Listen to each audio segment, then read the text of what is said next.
Hola, mi nombre es Carlos Sierra, soy socio director del área de impuestos de Creston BCG, sede Querétaro, y hoy nos acompaña el asesor legal Javier Atzin Vallejo, experto en temas laborales, quien nos platicará acerca de los puntos más relevantes de la reforma laboral en materia de subcontratación en esta breve cápsula.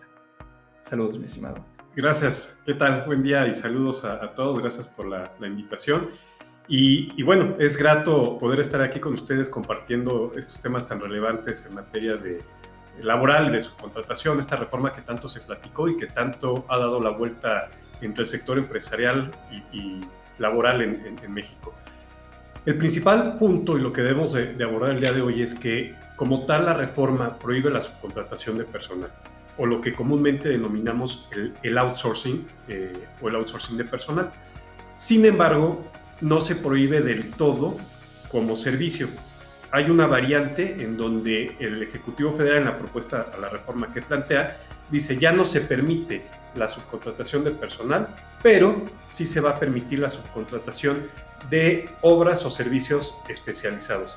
De esta forma trata de desvincular que la relación con los empleados directamente sea con el contratista y que se especialice de una manera el servicio que se está brindando con el personal.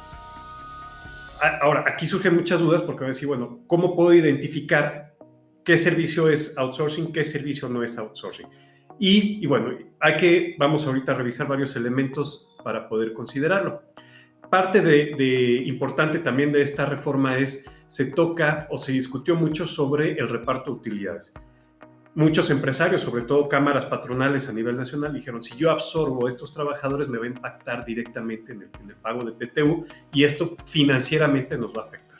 De tal forma que se negoció para que pudiera tener un tope de hasta 3 meses el reparto de utilidades o el promedio de los últimos 3 años.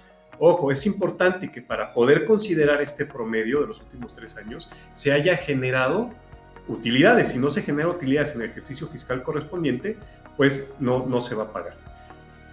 Los tiempos se nos vienen encima porque son 90 días o 3 meses para el cumplimiento de esta reforma y todas las empresas se tienen que adecuar. Empresas ya sean personas físicas o personas morales. Y aquí viene una cuestión sumamente importante porque la reforma se publicó el 23 de abril, entrando en vigor al día siguiente, el 24 de abril, y los 90 días pues se vencen el 24 de julio. Son 90 días para que las empresas o patrones puedan llevar a cabo la absorción, que en materia laboral se llama sustitución patronal, de todos los trabajadores, absorban estos trabajadores. Ahora, ¿qué trabajadores deben de absorber y cuándo aplica este servicio especializado? Para ello, tenemos que revisar el objeto social de la empresa, porque la reforma habla y dice que solo se permiten los servicios especializados o aquellos servicios que no tengan que ver con su objeto social dentro de los estatutos o que no tenga que ver con la actividad preponderante del contratante. De tal manera que si las actividades están dentro del objeto social, las actividades que van a prestar estos contratistas están dentro del objeto social, pues no se podrá aplicar o no podrían celebrarse este tipo de contratos.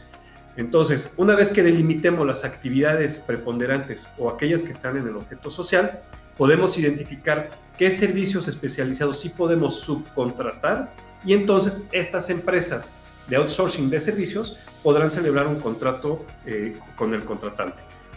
Para poder celebrar este contrato es indispensable que las empresas prestadoras cuenten con un registro ante la Secretaría del Trabajo y Previsión Social. La Secretaría del Trabajo y Previsión Social ya generó los lineamientos para que estas empresas se puedan registrar y es indispensable porque si no se lleva a cabo el registro, las empresas no pueden prestar.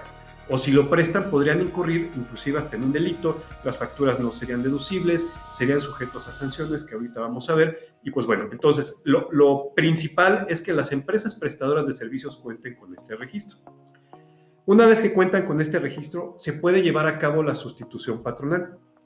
Recuerden que la sustitución patronal es una figura legal que está establecida en el artículo 41 de la Ley Federal del Trabajo, pero que también es una obligación administrativa dentro del Seguro Social. Y esta obligación administrativa establece que cualquier movimiento, incluyendo la sustitución patronal, se debe de notificar dentro de los 5 días hábiles siguientes a la fecha en que se realizó. para poder evitar una sanción.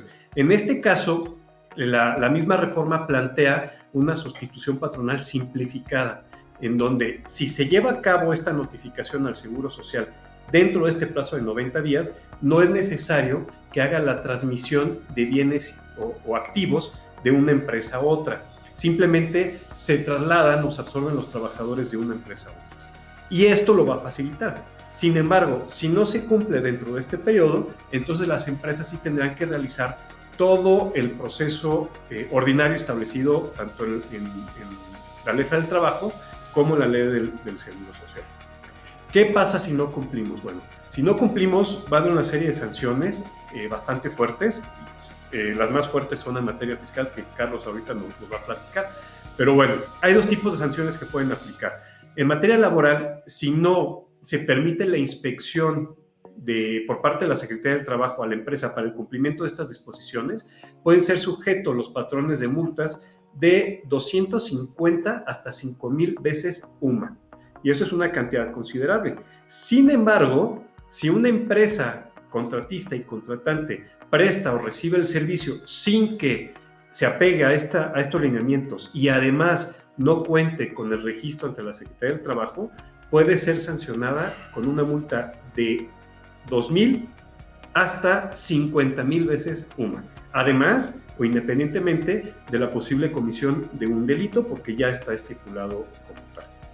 Y a grandes rasgos, en materia laboral, esto es lo más importante. Sin duda, hay muchos temas que van a salir más adelante porque hay algunas contradicciones o lagunas que en esta reforma hemos alcanzado a apreciar y que se estarán resolviendo.